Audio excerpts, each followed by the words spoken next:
The combat woman pleading for the vanquished is a large oil painting on canvas by English artist William Eddy, first exhibited in 1825 and now in the National Gallery of Scotland. Inspired by the Elgin marbles and intended by the artist to provide a moral lesson on the beauty of mercy, it shows a near-nude warrior whose sword has broken, forced to his knees in front of another near-nude soldier who prepares to inflict a killing blow. A woman, also near-nude, clutches the victorious warrior to beg him for mercy.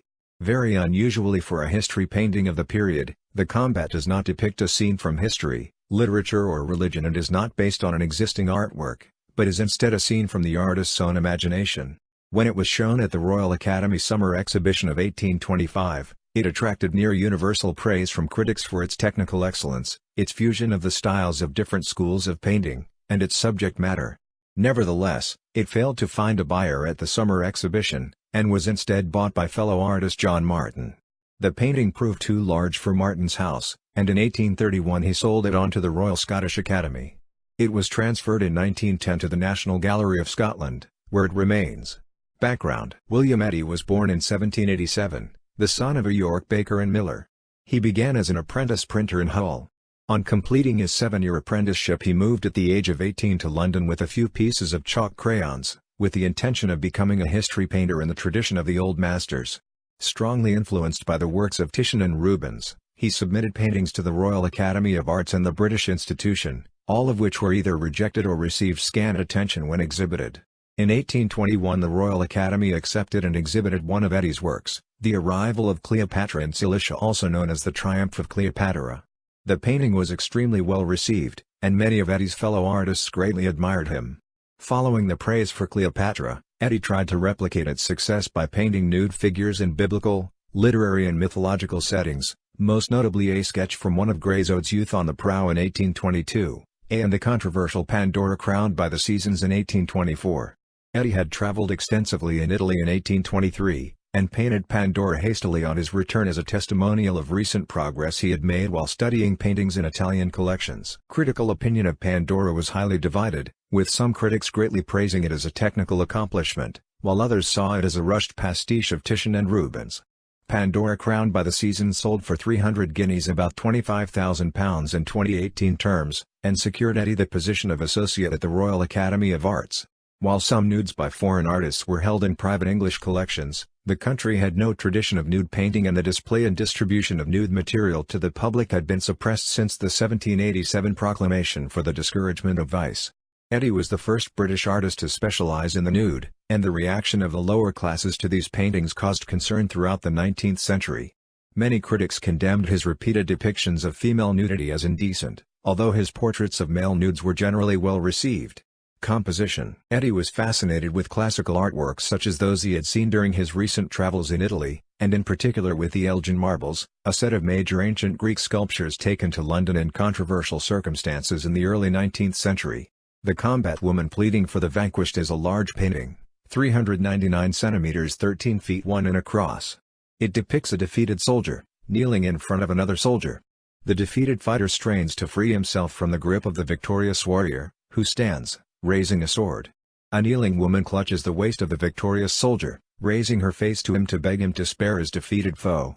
The defeated warrior has a stronger body, a face more in keeping with the conventions of attractiveness at the time, and a more sympathetic expression, while the victorious man is darker skinned and has an expression of blank fierceness.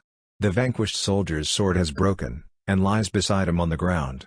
Eddy did not base the combat on any single incident from history or literature, or on any existing artwork, but on his own imagination. This was a highly unusual step to take regarding history paintings, which generally depicted themes from literature or religion. He had been considering the topic as early as 1821, and his plans took shape following his visit to Italy.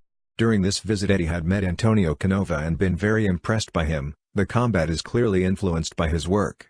As well as drawing inspiration from classical sculpture, he was also strongly influenced by the composition of old master works he had seen while in Italy.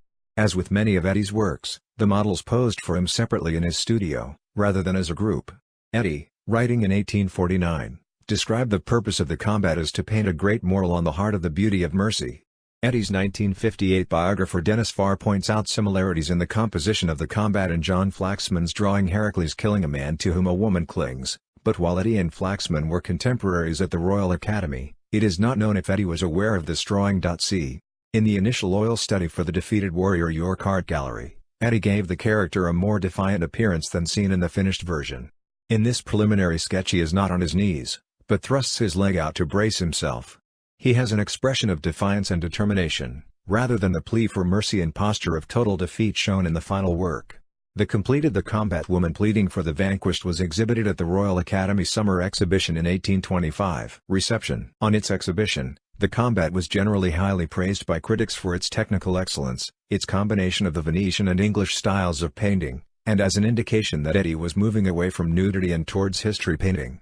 The European Magazine and London Review commented that in color this picture strongly reminds us of the great heroes of the Venetian school, while in learned intelligence of form and energy of action, it greatly surpasses them, observing that we should not have the least objection to seeing this picture placed in one of the very first galleries, by the side of Titian and Paul Veronese. In similar vein, the Ladies' Magazine felt that The Combat strongly demonstrates the progress of Eddie to excellence, remarking that never was a group more calculated to display the action in which the power of conquest is so eminently and fearfully delineated, and that we have little doubt that the works of Titian were, on their first appearance, what this piece is now. The same correspondent did find some flaws in the overly pronounced muscles of the victor's thigh and the lack of definition of muscle in the legs of the defeated man, but felt that despite this The Combat was one of the finest and most masterly works that ever graced the walls of the Royal Academy. The London Magazine was similarly effusive about the painting, admiring Eddie's ability to fuse his own imagination with themes derived from the Elgin marbles and from the Venetian old masters, and commenting that it is always gratifying to those who feel for the honor and independence of painting when, as in the present instance, an artist successfully relies on nature and the resources of his own mind for his subject, and on the appreciation of collegial minds for his mode of treating it. The Times, a newspaper which had previously condemned Eddie as offensive and indecent, felt that though defective in some respects The Combat was a masterly effort that successfully fused the florid beauties of the Venetian school with the sober dignity and power of the Roman school, and that compared with his previous paintings, which were too uniformly feeble in character and meretricious in effect to entitle them to any very decided praise, the painting proved Eddie capable of maintaining a much higher station in art than we had been led to expect. An anonymous reviewer in the first issue of the short-lived The Parthenon magazine admired The Combat greatly, in particular the right foot of the female figure. Eddie is an artist who has hitherto appeared before the public only in a few small easel pictures, striking indeed from their arrangement, and their approach towards the Venetian system of color, but destitute of any particular interest.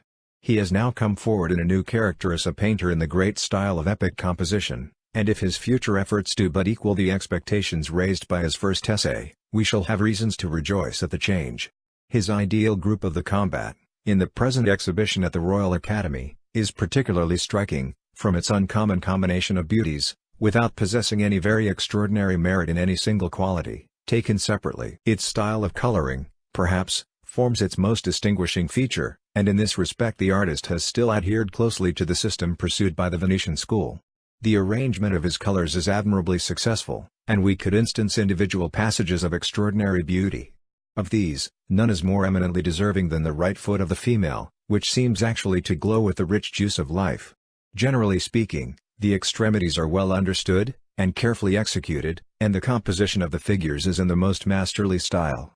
The Parthenon Review of The Combat, June 11, 1825. The foot in question was not universally admired by critics. The anonymous correspondent for the London Magazine, who was otherwise effusive in his praise for The Combat, felt that said foot looks too much as if painted from a modern foot accustomed to compression in a shoe, for the heroic character and classical air of the rest of the work, and that her leg appeared too short. The painting is the subject of one of Letitia Elizabeth Landon's poetical sketches of modern pictures in her 1826 collection, The Troubadour. Legacy. Failing to sell at the summer exhibition, The Combat was bought from Eddie by fellow artist John Martin for 300 guineas, about £23,000 in 2018 terms, following a promise Martin had made to Eddie before the painting was complete. The painting was too large for Martin's house, and in 1831 he sold it on to the Royal Scottish Academy. It was transferred in 1910 to the nearby National Gallery of Scotland, where it remains. One of Eddie's major works, it was exhibited at numerous major exhibitions including the seminal Art Treasures exhibition of 1857, before Eddie fell out of fashion in the second half of the 19th century. Throughout his life, The Combat continued to be considered one of Eddie's most powerful paintings. In 1845, Eddie took a smaller 89 by 118 cm 35 by 46 in copy of The Combat, which had been painted by an unknown Edinburgh artist, and completely reworked it to serve as the basis for an engraving by George Thomas Stew. The engraving was published 3 years later, and the painting used as its model passed through the hands of several collectors in subsequent years, before entering the collection of the Ringling Museum in 1934. A number of sketches attributed to Eddie, under the name of A Study for Mercy Interceding for the Vanquished, are also in circulation. After the success of The Combat, Eddie continued with his preferred theme of history paintings containing nudity. Of the 15 pictures he exhibited at the Royal Academy during the 1820s, including Cleopatra, Pandora and The Combat, all but one contained a nude figure. He was elected a full Royal Academician in 1828, at that time the most prestigious honor available to an artist. The Combat was the first very large work attempted by Eddie, and its success prompted him to produce further works on a similar scale over the rest of his career. He produced 9 very large paintings illustrating moral themes throughout his career. As time went by, his canvases came to be increasingly dominated by nude women. The 1832 exhibition of Youth on the Prow, and Pleasure at the Helm, a painting containing apparently gratuitous nude figures, met a hostile reception from critics. From then on, while Eddie continued to paint nude figures for the rest of his career, he made a conscious effort to try to illustrate moral lessons with his work. This effort was not wholly successful, and he continued to be regarded as a pornographer by some throughout his career. He died in late 1849, and following his death nude paintings went rapidly out of fashion in Britain.